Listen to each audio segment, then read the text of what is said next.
What advice would you give foreigners first coming to Japan?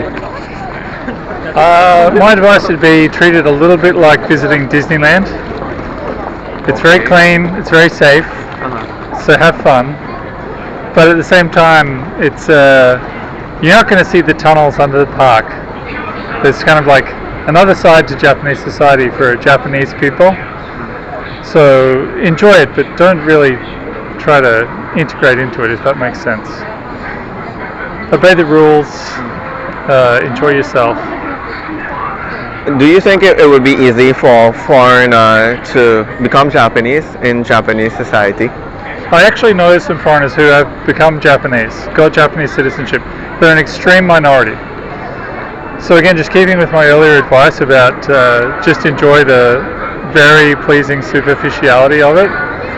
I don't know if you should really be trying very hard to like be Japanese or fit in or anything like that.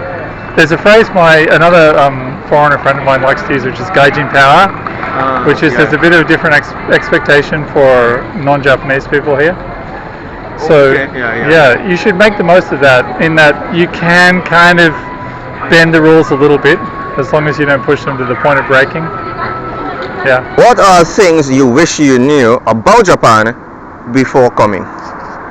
I think first of all, language is very important.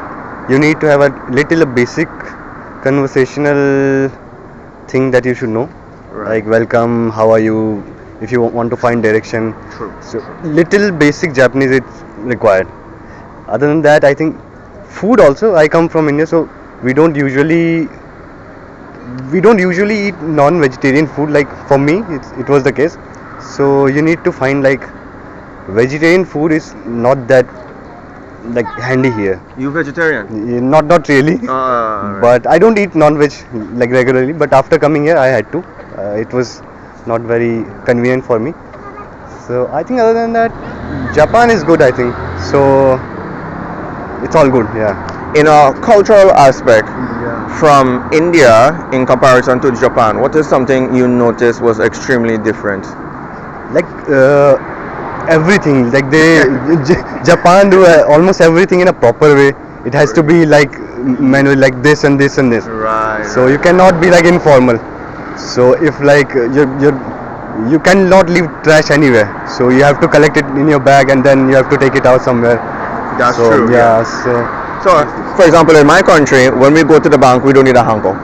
Or going up the escalator, you don't have to stay on the left, right? Yeah, and I'm so used to it right now. Like when I go back to India, I always like stay on the left side of the escalator. Yeah. No, it's in your muscle memory. You just Yeah, do it automatically. yeah. So Right. you become accustomed to all these things here.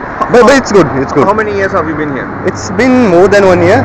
Oh, 1 year. Okay. Yeah. I'm not very old here, so I'm just new. I consider myself new here.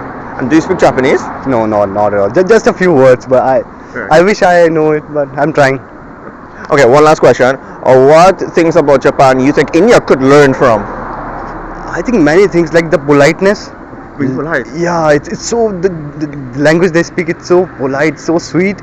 Even if they are angry at you, they not show it like in front of you. Tatemai. Yeah, Say that, so it's very polite. The way they speak, everything, Okay. everything like in proper order. Cleanliness is the part. Yes. I think all those things.